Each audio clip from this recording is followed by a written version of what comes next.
As I was coming here tonight, I thought, what is the point of poetry in times like ours? To answer that depends on how we see the times. They could be ones of despair and tragedy, of trauma and violence, maybe even war. They can also be, at the same time, ones of hope and joy, celebration and pleasure. The role of poetry, though, remains the same: to give voice to our experience, to put into words what matters in our world at large. It is to call our attention to the things that we can and do care about. This is the case for protest and elegy, congratulations and praise. All of those types of poetry are important for relating to each other and changing who we are for the better. That is why poetry will continue to matter. Tonight, we will touch on all of that right here on Wajak country, Noongar Budja. I live near Budjamalin, or Hyde Park, which means Black Swan country. And as I made my way here tonight, I thought about the poetry of country still there, under the concrete, still alive with meaning as our feet walk across it. We all pay our respects to the here and now, to elders and custodians, to stewards and the young. Our respect also extends to visitors amongst us, especially Sihle Ntuli and our other performers tonight who will express what poetry is to them, what respect of Budja means through the art form itself, right here at Lawson Flats. We're grateful to them as a venue host for such luxurious surrounds. And as for this evening, I will introduce our poets one by one, and after we listen to them, please stay around and chat, ask questions, get involved, and have fun. We have all the time in the world tonight, at least until 8 o'clock. And there is a plentiful bar upstairs. As I like to say, there are no strangers here, only friends we haven't met. Our first poet tonight is Mohammed Busari, a Nigerian-born creative who founded the Outsiders Theatre Group in early 2021. With performances at the Blue Room Theatre and Pika, IO embraces a multidisciplinary approach to creativity, exploring different art forms and genres. He also serves on the boards of the West Australian Youth Theatre Company and the Regional Arts WA, further contributing to the cultural landscape of the region. Please welcome IO.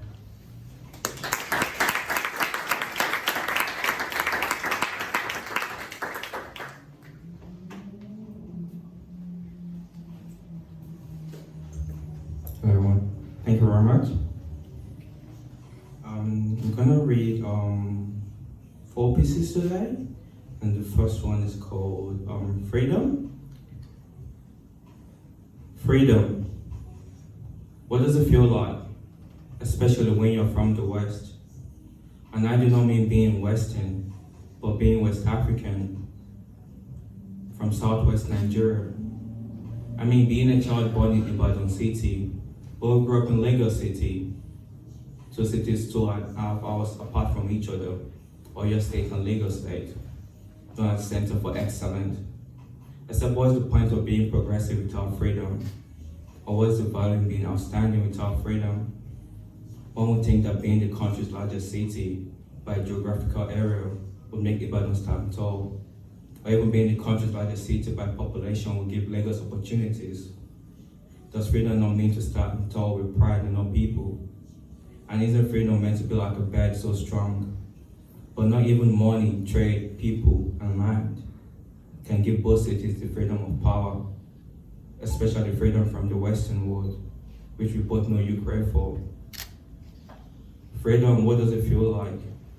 Especially for someone like me who now lives and works in the Western world, a place far away from my motherland. In Perth, Western Australia, many doors have been opened for me, but I felt freedom like a wind on my face.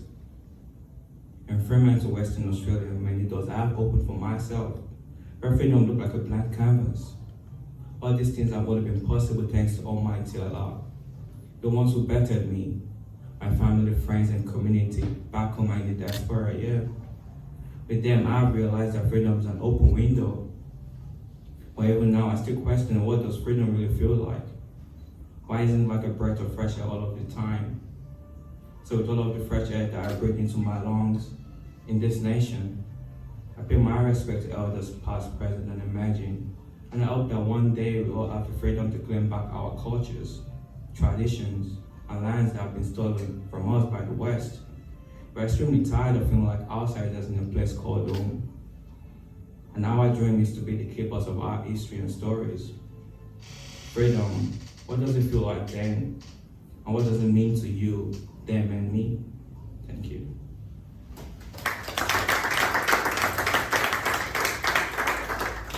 The second one is called Journey or Youth. When I see African youth, I see creativity, talent, and greatness. To be a youth is a God-given gift. You can only be a youth once in this life. Time waits for no one. But we've got the time, don't we? When I think of African youth, I think of how far we've come. And now the journey doesn't end there just yet.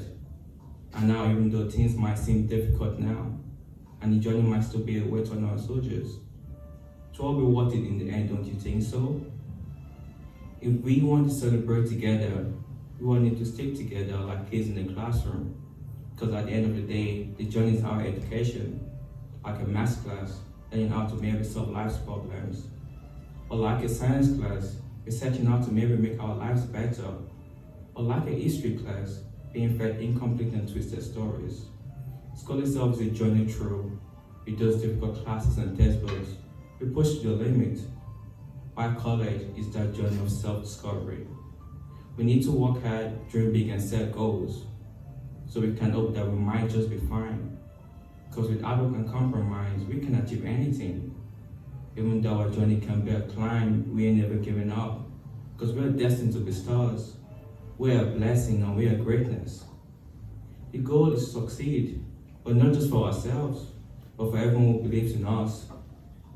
So that our journey might one day be a walk in the park. Because we believe that we can do anything if we try. Our journey can only get more difficult. Because life itself is a complicated journey, and our career is a confusing and hopeful journey. So we need all sorts of determination. And so we need to be ready to face every obstacle. And all of the gush of emotions we will feel. Because just like in the movies, there is the good and bad. There is the happy and sad. Which can take you way back in time. So don't walk down memory lane, or can prepare you into the future. Where parenting itself becomes another special journey. Where retirement becomes a long life vacation.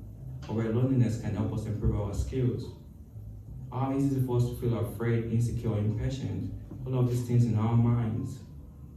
At the end of the day, it isn't by our talents, abilities, and skills that we should measure ourselves, but by how we use them to help others. And most importantly, making a difference in the world. And when this is all over, it's only be our journey that matters, not our individual collective destinations. Our journey has only just begun for us, the African youth. Thank you.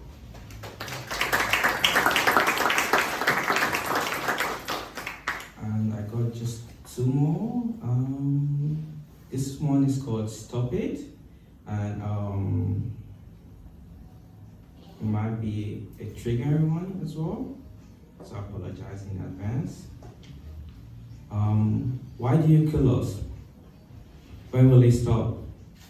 Have you not been satisfied? These brutalities I'm trying to understand. In the past, we were segregated in the bus, but you didn't stop there. Our debt you've assigned. Black Lives Matters, but you set us aside. How dare you not care? Do you have no heart in you? Do we really mean nothing to you? What offenses did we make? I stand here today with my hand raised up. I shall fight you. I shall fight for my people. With my voice, I say, stop it. We have had enough. Thank you.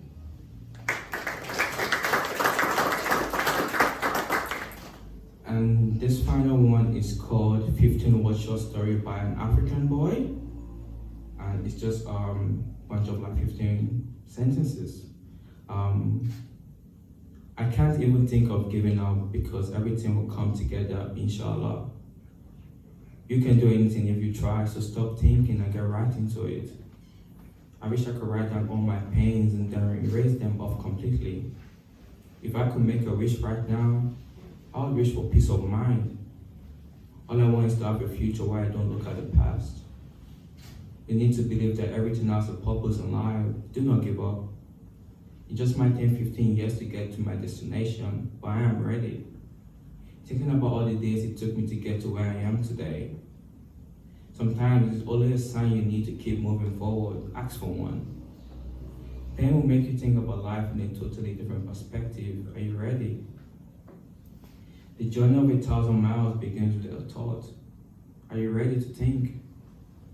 I've been waiting for this moment from time. This is what I dreamed of. Dreaming big is one of the things that keeps me moving closer to my goals. To think that failing at something means you're a failure would be a failure. I will not stop exploring the world till I find a place to call home. Thank you very much.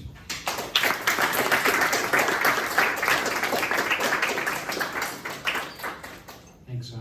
I really like this idea that the journey of 1,000 miles begins with a single thought, but also the journey towards home is one of practice and making a place, just like right here on Wajak country. Our next poet tonight is Taonga Sendama, a poet and multimedia storyteller whose work focuses on vulnerability and intersections of identity. Currently, her writing can be found on the back of receipts and in between lecture notes. Through her art, she aims to provide a space of healing and familiarity for others. Please welcome her.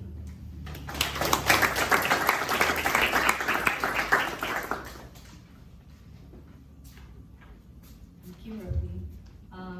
My name is Taonga. I'm Zambian, and I did a very short bio, and I don't really know what else there is to say in it. I've chosen to write about identity. Most of these poems I've performed for about 3, 4, maybe more years, but because I haven't performed in 2 years and I'm incredibly anxious, and I know that inside out, I'm going to look at my phone if that's okay. Most of them are about my family. The first one is about my dad. For context, my surname means to sleep, and it's all about how we got that surname and just my family. If I can find it.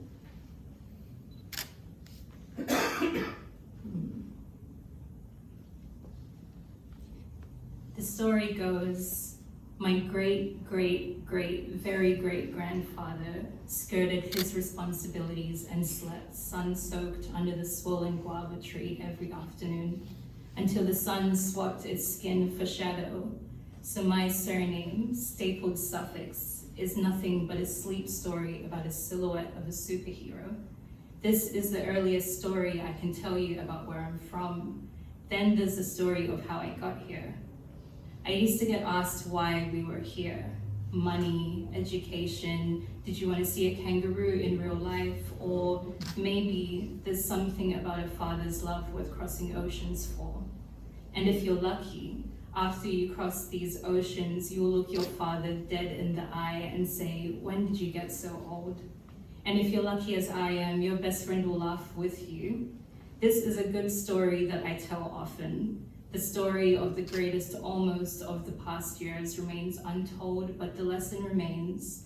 What I know now, the yawning sun at the end of that nightmarish tunnel is a graveyard of moth skeletons, of Icarus lore and behold, and come look and come see here. I am both youngest sibling, roughhouse reeling, makeshift welcome mat, downtrodden reunion, hands stretched like clockwork. At 9:05, my dad walks through the front door. All the leftover ghosts from the street lamp on the corner trip over the threshold as he enters. And he stands there, backlit by the floodlights of the greatest magic trick I've ever borne witness to. And I will dissolve whatever tantrum or mood of the day, sit with my eager heart tugging on its leash. On the good days, he drops to both knees, arms open halfway, infinity pinned across gaping night sky backdrop. And I run all the way home. On the bad days, I am in his arms before he has the chance to be anything but here. The story goes, once a girl loved her best friend so much she broke down at work because a customer had the audacity to wear the same cologne her dad did. This is the story of all the unsent poems, the missed calls, the missed birthdays, the first Christmas apart. And all of this is a story of a night sky. When I was younger, my dad read to me from his astronomy textbook during a TV break. Last year, on October 13, I sat in the garden in the dying light, blew out a candle, wished for a 9:05 reunion. If I draw the lines correctly, the stars, look just like the silhouette of a superhero and his sidekick. Thank you. I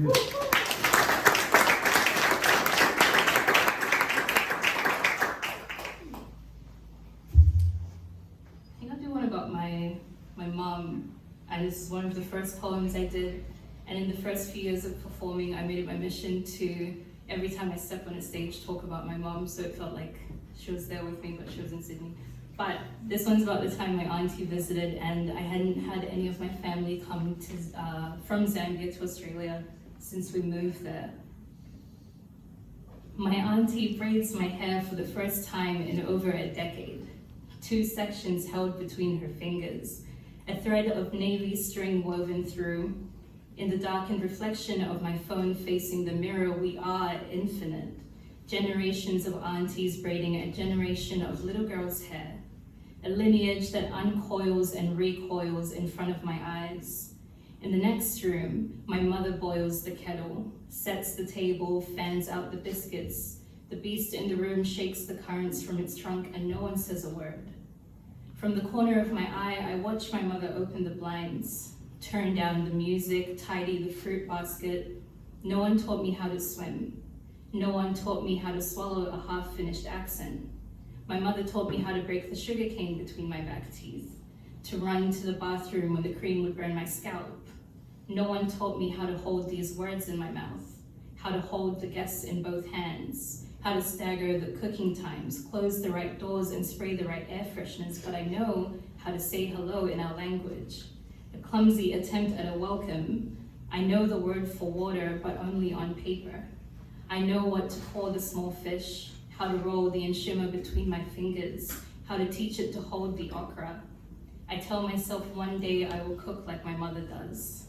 I am my mother's daughter, minus her good grace, the second tongue. I say I am my mother's daughter in my black tea, 2 sugars. I say I am, but only by blood. I am her daughter as she carries me by the teeth to the school gates, day after day, bends and ties my shoelace. In the nurse's office, homesickness is the only thing an ice pack and a glass of water cannot fix. I tell my mother I am homesick. She says, how can you be sick for a place you do not remember?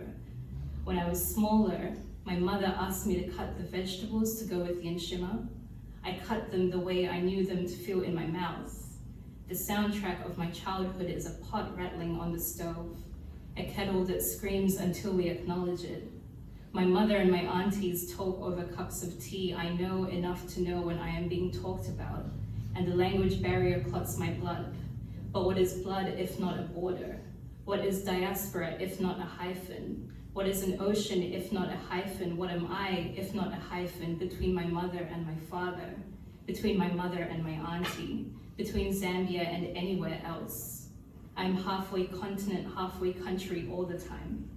I know the word for water, but only on paper. I know what a drought can do to a tongue, how it dries up and turns to dust. I know where to find cassava and guavas and oxtail and knickknacks. I know how to find pieces of home even here. And isn't that something? Thank you.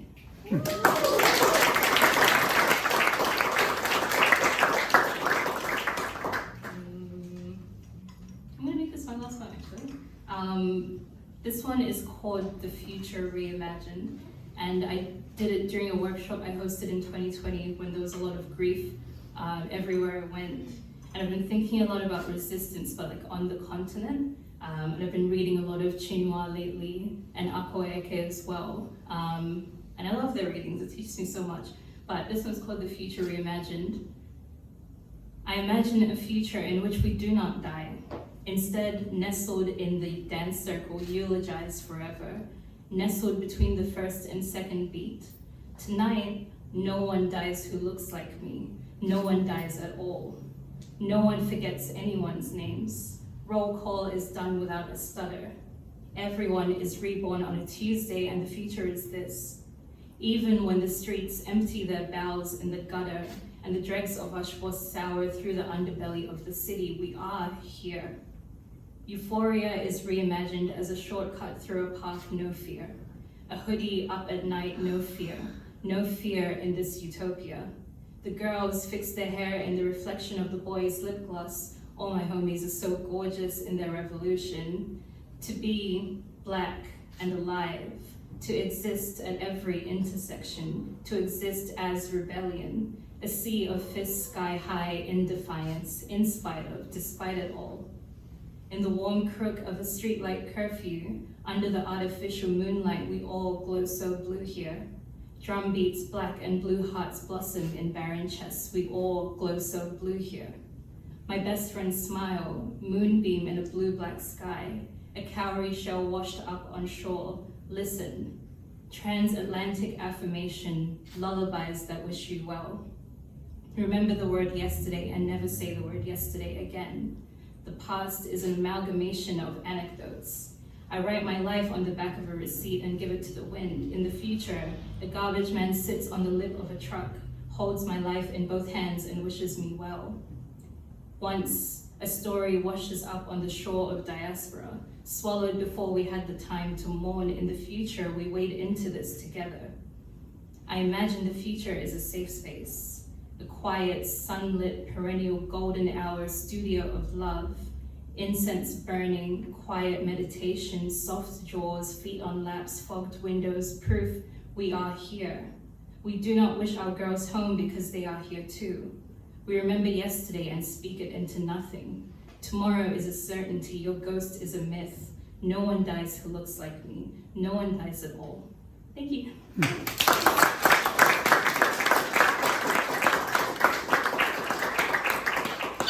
Thanks, Taonga. I really love this image of a generation of aunties, both backwards and forwards in time, in terms of thinking about a future that just keeps going and going. Thank you. Our third reader tonight is John Mattia, a South African-born poet, writer, and art curator. His works have been published in Australia and elsewhere.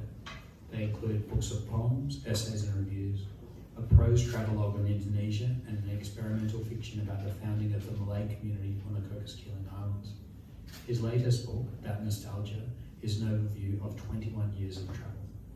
As an editor, John prepared issue 10 of Portside Review, Centre for Stories in-house literary journal last year. In it, he showcased recent poetry, prose, and visual art from South Africa. Let's welcome John.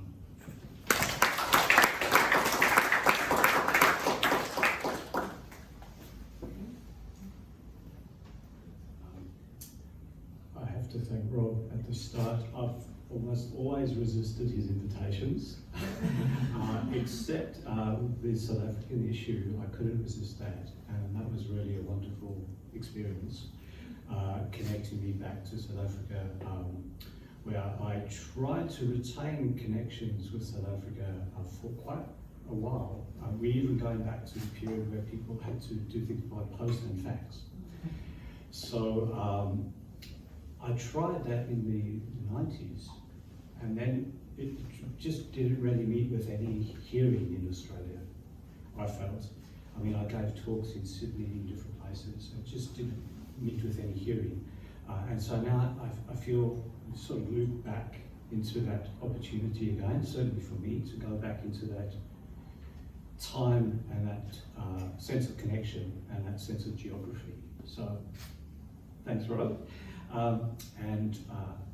I have to say that I feel quite happy to be here and part of this context, which feels kind of, for me revived, but maybe it's something new for others.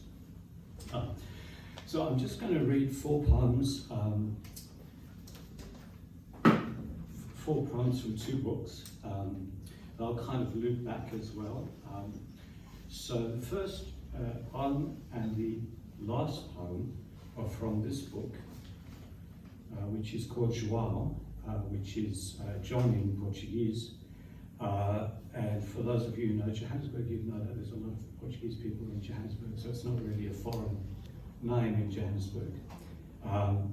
Then the other two poems go back to the 90s, and they are in my voice.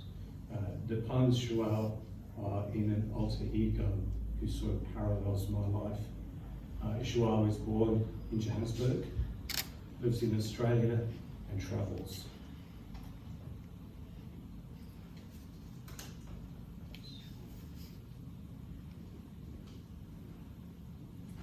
let me get the water here. And the other thing I'd like to just say about reading in the context of things African is that Africa is kind of a world with a world history. And I think that's how I very much feel about it. It's kind of a mysterious world to many, but it's a deep world, a very deep world. And when you travel the world, you meet Africans, and you have this kind of looping and these connections through whatever your own experiences of things African.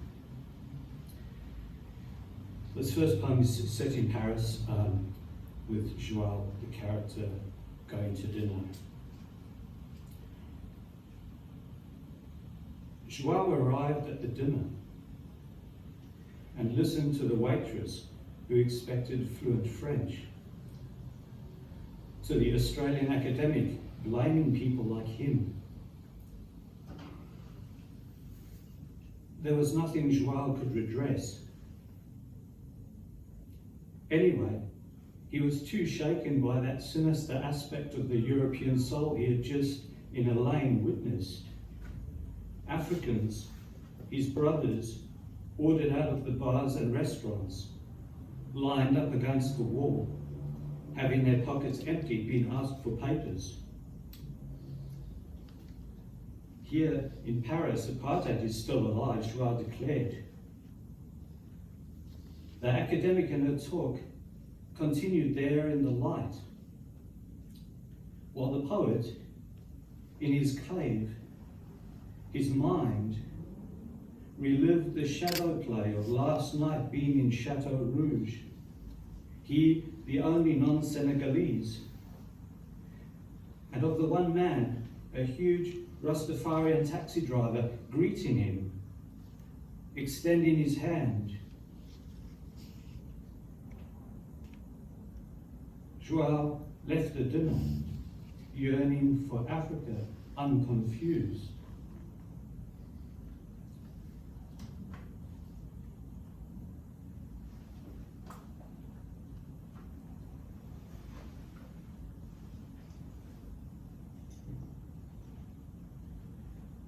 In the early 90s, I was in touch with a poet called Taonga Africa. I don't know if any of you know of him. He's a poet in Cape Town. He was born in Egypt. He joined the Konto with Sihle. He was reclassified. He wanted to be classified as a black South African, but he got reclassified as a Cape Malay because he converted to Islam. He was sentenced to a certain number of years in Durban Island. And so I was in touch with him for a while and trying to get his work published over here. I did eventually succeed. But he was, I suppose, this really interesting figure, very much of Cape Town, of the kind of cosmopolitanism of Cape Town. So this is a poem dedicated to him and thinking about the city of Cape Town. And the last word, eight mantra, is from Cape Malay Afrikaans, but derived from Sanskrit, which means to like cast out bad spirits. Thoughts of Taonga Africa. Climbing Boerkaap's cobbled streets, strolling between houses painted rose, pistachio, and sky blue for tourists.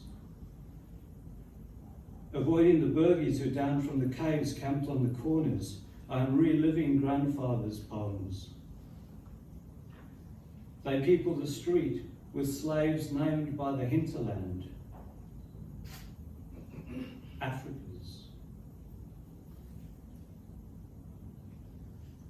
Above the city, as I'm looking back towards the mountain's blue wall from this quarter that would have Tatamkulu in his blindness, remembering the Levant of his childhood, the Muslims on the wind, furtive,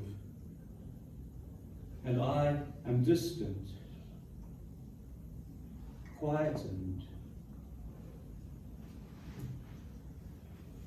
This is how prison poems must begin, with the 8 mantra.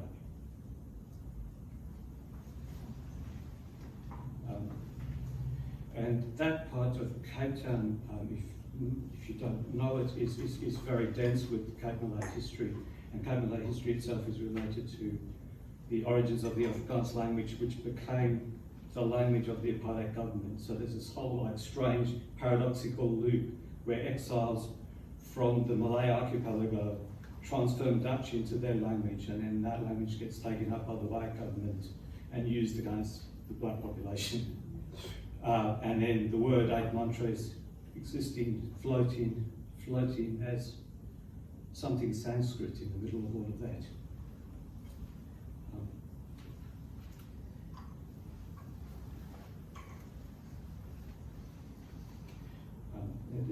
This poem is from a different period altogether, and relates in my persona, my voice, the experience of spending some time with a historian and poet called Ana Paula Travage, who's a fairly prominent figure in Portugal, but also in Angola, and she's a mixed race person from Angola who was kind of abandoned there by her family during the war in Angola. She's subsequently become a really major figure in recovering the history of, especially the 18th and 19th century history of Angola. Ana Paula.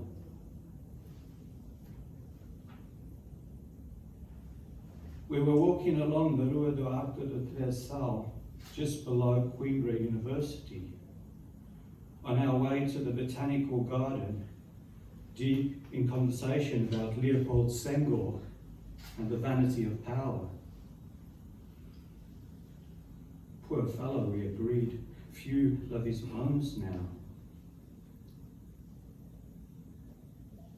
We read our poems under a Moreton Bay fig tree, and neither of us could have ever imagined that. That weekend, all we discussed were the subtleties of Portuguese cuisine, tripas à moda de Porto, tarta de Amadora, and the vast empire of bacalhau. You were like an Angolan sister to me. You who are an historian and poet. In Lisbon too, we spoke about food and at the table. I remember my coconut curry with the white rice and your chicken sputtering over a brazier out in the bright Alfama street.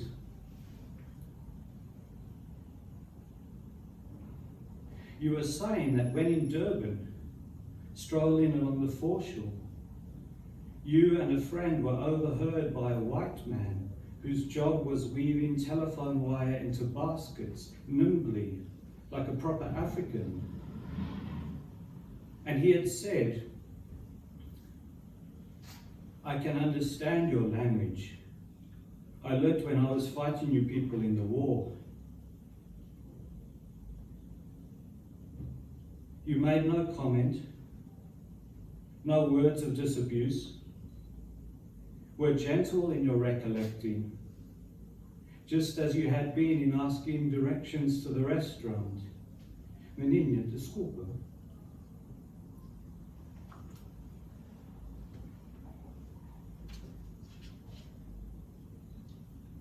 And that last line just means like, young lady, excuse me. So not too cryptic. So in this last poem, again, we return to the figure of João, who at this point is with a friend, a Kenyan writer called Yvonne. And like me, when he travelled, one of the things he does is go to museums to look for what they have of Africa. Because in Australia, if you go to a museum, there's almost nothing of Africa here. So if you go to London, you go to those imperial museums and they have those things, okay? And so certain parts of the world, for example the United States, some places have quite rich displays of African art and culture, even considering their history. So as I said, this takes place in the United States in the presence of Yvonne.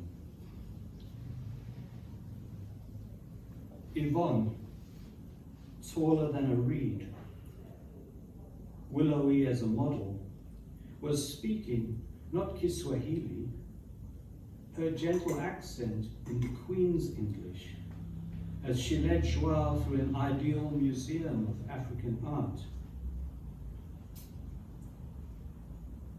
She was saying recently she had been to Ethiopia, loved the churches, the people, that he should go. They will love you too, a poet, sensitive.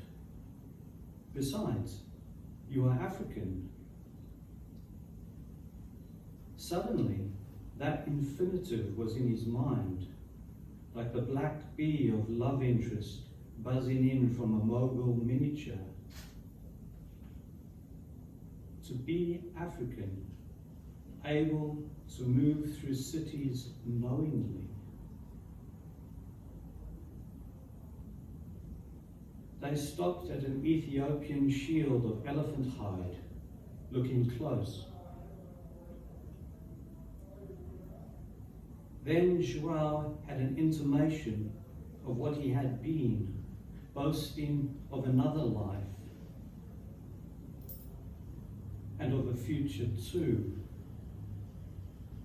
He saw Yvonne in Zanzibar reciting this poem for you.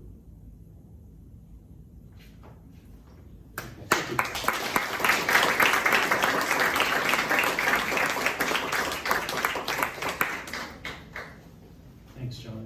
In thinking about your work in the context of other people's practice, I really appreciate this kind of layering, this run of cars, Kasala and Guava before, and thinking of these images being linked, and the presence, I guess, of history, but also the illusions that are there. Thank you. Finally, we come to our last reader for this evening, Sihle Ntuli, a poet, classicist, and editor from Durban, South Africa. He is here on Wajak country as the recipient of the 2024 Patricia Kailis International Writing Fellowship. The fellowship has brought him here thanks to the generosity of George Kailis. Thanks, George. It is the premier literary fellowship from us at the Center of Stories, and we're really honoured to have Sihle read tonight. Sihle received his MA in Classical Civilizations from Rhodes University, and he briefly lectured in classics at the University of the Free State and the University of Johannesburg. His writing has been supported by the Johannesburg Institute of Advanced Studies in South Africa. He also served as the editor-in-chief of South Africa's oldest literary magazine, New Contrast, in 2023. It is really nice to have him here and to know that he's survived a brief sojourn to Kimberley recently. He'll tell you about that afterwards when we have a chat. So let's please give Sihle a very warm welcome. Thank you.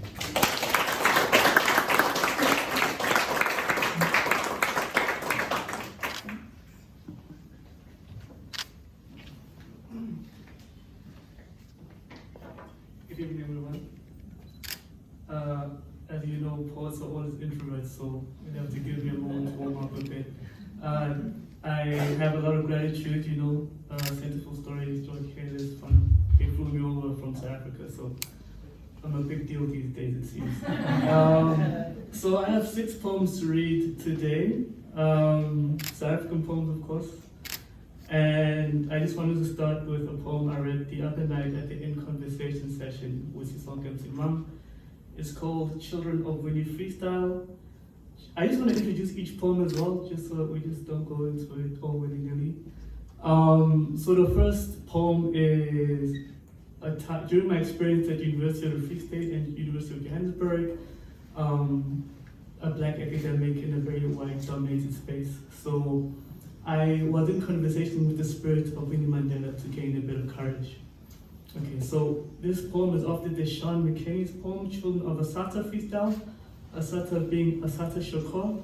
So I South Africanized that poem and put Winnie Mandela in that place. Okay? Because the children of Winnie Freestyle. This mic is a bit high. Short man. Your children live in the shadows, Mama. And no one knows more about this than you. Following the rise of the new dawn after the Genesis in 94, you live silently beneath a returning voice, softening from the inside of Udata's neck, at the very same spot where the sun rose. At this point, it was not yet lost, only a softening. Your tongue, Mama, what have they done? What have we done? Nothing and everything. A deafening silence, coming closer, Mama. Long enough for reincarnation. Just one last time, Mama, for all time's sake. A never-ending sunset clause that we die under. A shedding of a heavy load, a loss of power, the color of our skin, and how much longer in this darkness. Because since the sunset, Mama, I have struggled with the closing of your eyes that led to a shuttering of mine, like eyeless Oedipus led to seeing more clearly after losing sight. And so I come to you, Mama, to seek protection, because it seems there is a matter that must be handled traditionally. Because first, it was there in an academic department in the Free State, and more recently, it has followed me to another in Johannesburg. Mama, what I mean to say is that I've been plagued by a ghost. There is the spirit of a middle-aged Afrikaner woman unable to be quietened by kindness. She leaves me alone only when I'm unemployed. Her words are rooting my worth. My bones are left behind for vultures, devouring me as I return home to the township. Egodwa, your children, Mama, all their hunger, filling imilomo with my shame, their puffed cheeks full of deliciousness. And Mama, the ones who love you have come to pay their last respects. We will not lose hope for your eventual return, because even Helen had managed to reincarnate, a catalyst for war, the launch of 1,000 ships.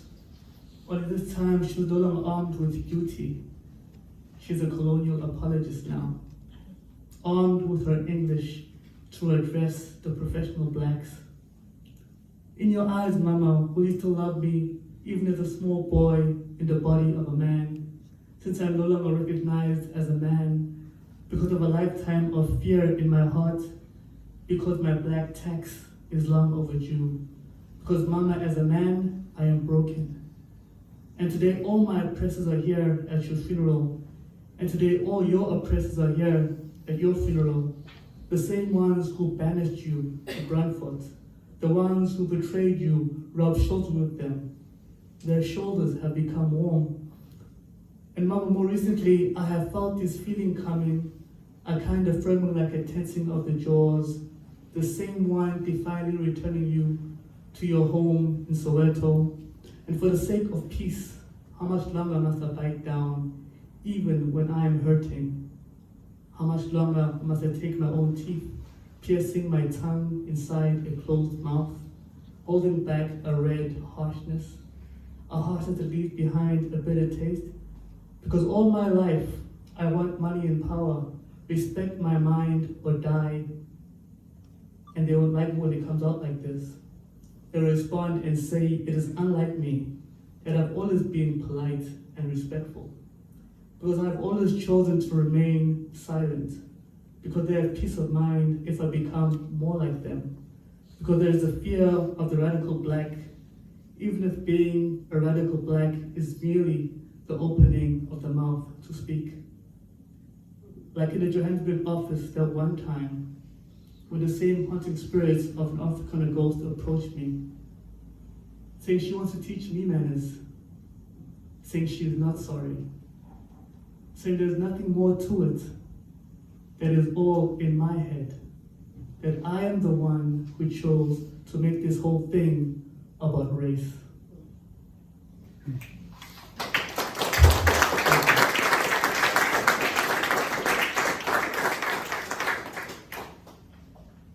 Yeah, the room tends to get a bit more tense when I read that one. So, I just wanted to also sort of calm the mood down a bit. The next poem I'm going to read is called Sawubona, and this is how we greet each other. This is Zulu.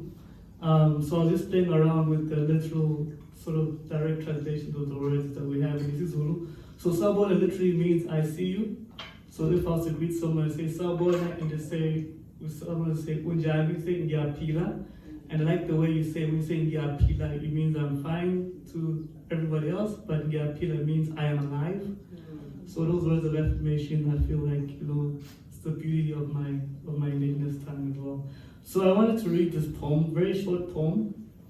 Also have the spirit of my grandmother, because she was always about greeting people. When I usually go into the center, I usually have to greet everybody, whether they like to, whether they like it or not. So I just go in there every office, like, hey, good morning, good morning. So this is called Sawubona. There was a lively river once. One could only dream of holding it deep within cup bare hands. And while this would seem impossible, our descendants somehow managed to do this. Of soothing, gentle waters inside a warmth of an acknowledgement. In translation, it simply means, I see you. There was a lively river once, and had it become too late to salvage the ways of a river preserving, running down, running out, of what was called of a flow in near silence, moving slow and close to still. Thank you.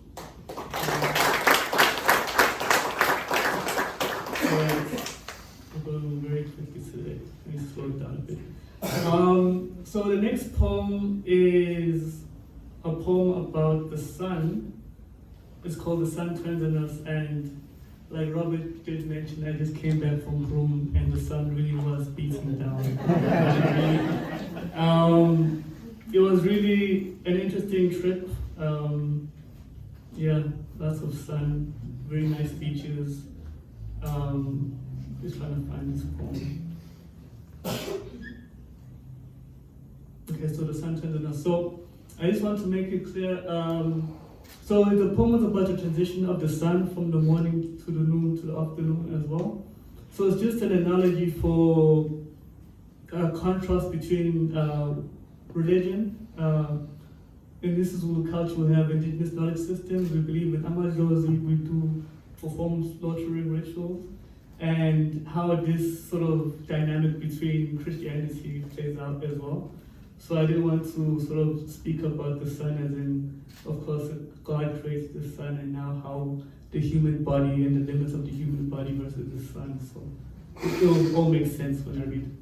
So it's called The Sun Turns on Us. Morning. Resurrections of the summer sun. The moon had left behind wet blades of grass. A surreal fear of the ultraviolet with gradual illuminating intensity. Ashen brown skin, arid soil, volume and space.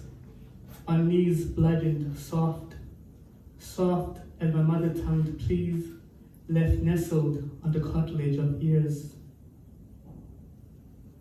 Noon.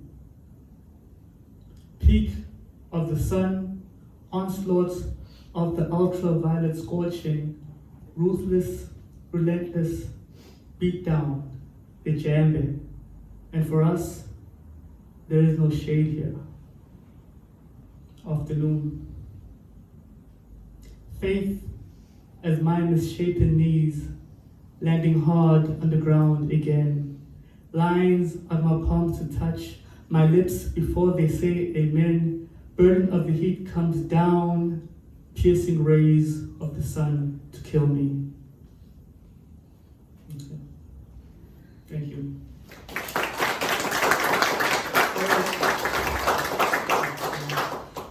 And then the next poem I'm going to read is called The Sunset Clause. It's a play on the transition from post-94 in South Africa, post-elections, and we're transitioning now into, I wouldn't say Black run South Africa, but of course it has to be a smooth transition. So there was a clause that was introduced that was a sort of a power sharing agreement, very similar to what we have now in terms of the Government of National Unity, which we are in the honeymoon phase at the moment, but we'll see how that goes. So yeah, this is the sunset clause, and I just wanted to sort of speak about African governments post-independence. We'll put that in inverted commas. And yeah, this is called the sunset clause.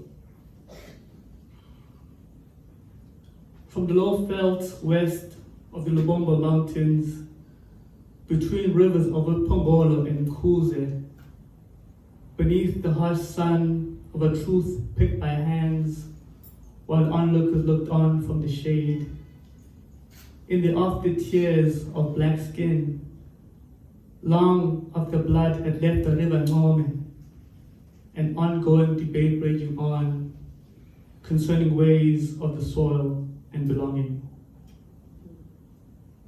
Of the first non-response of the cottonmouth, there was reason enough for suspicion that some among us had been in collusion at sundown, since night had fallen in the middle of our asking, and the ones asking were met only by their own echoes, gathered by a thin thread of hope, held tightly in the tender embrace of a long, drawn-out silence.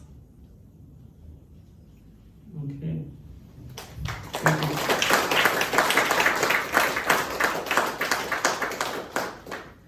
And then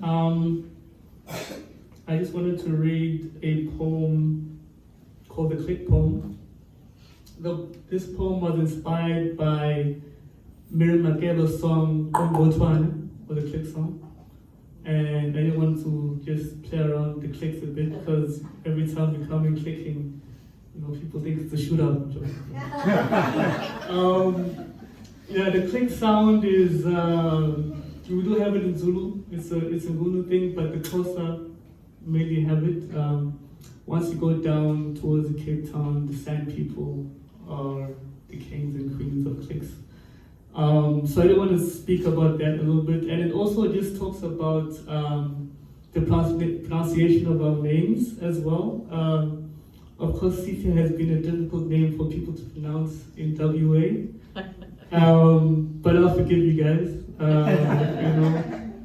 After a while and some practice, you'll come good. But for now, it's just a quick poem. I'm just going to read the poem, and then we can just enjoy it. So again, after Miriam Makeba's poem, Botswana, the click poem. Our tender tongues are not given enough time to heal from the everyday taste of double consciousness, and some still fail to see the deep offense. Smothered in the Mandela effect, forgiveness fed to a liberal mouth, stumbling in the mispronunciation of our names. Hide us from the betrayal of our mother tongues when our mouths are called well-spoken and articulate. Some still fail to see the deep offense. Russell Peters once mocked the clicking consonant sound in the name Ngobile, then continued to revel in the mispronunciation of our names. And the reason why the song was even called the click song was because the English could not say Botswana, and some still failed to see the deep offense. Usqiniseko lost his name to white school teachers who called him Click Boy, so blatant in the mispronunciation of our names. While linguistic blades cut our tongues, the English language a sharp, one-sided compromise, while some still fail to see the deep offense in the mispronunciation of our names.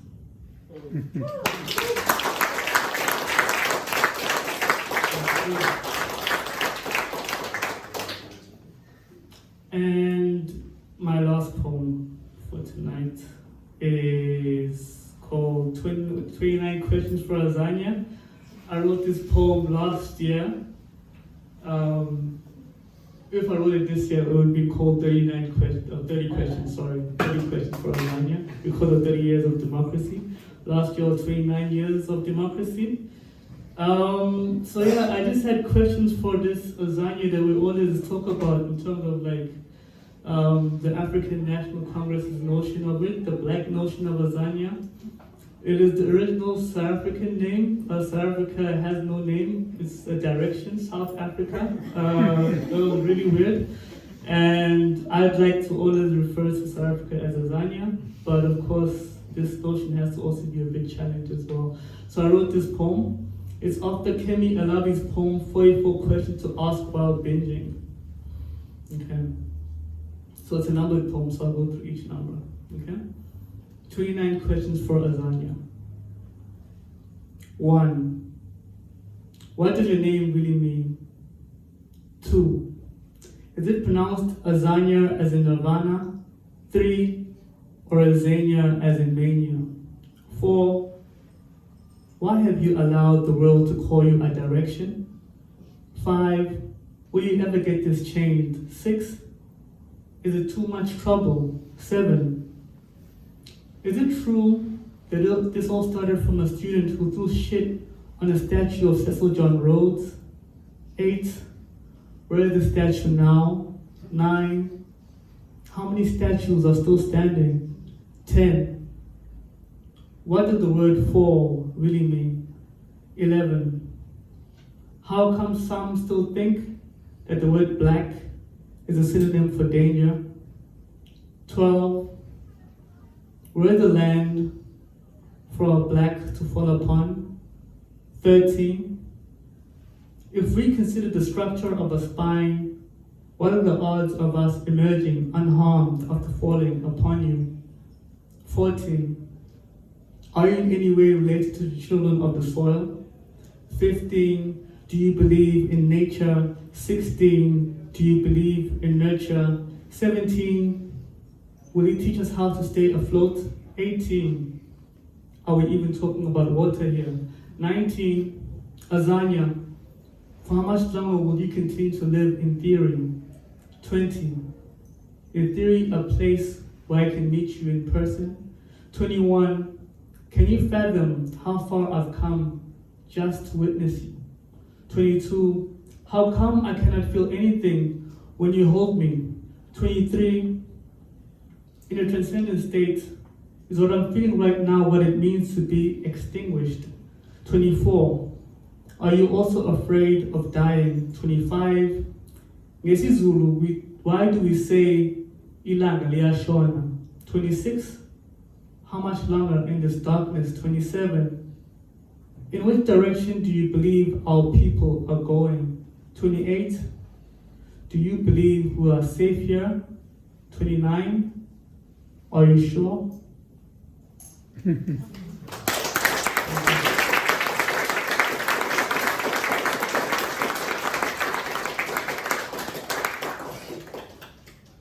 you. You can direct questions 30 through 34 to me this evening. Is that right? Yeah. Please stay, have a chat. There's a bar upstairs if you want to get alcoholic and non-alcoholic refreshments, food. There's water right here. Like I said at the beginning, there's no strangers, only friends who haven't met. So have a chat to each other, to poets, ask questions, and thank you very much for coming out. It is a beautiful evening. There are 1,000,001 things you could be doing, and it's nice to be in the company of people who love the art of poetry itself. So thanks to our poets and thanks to all of you. Have a beautiful evening.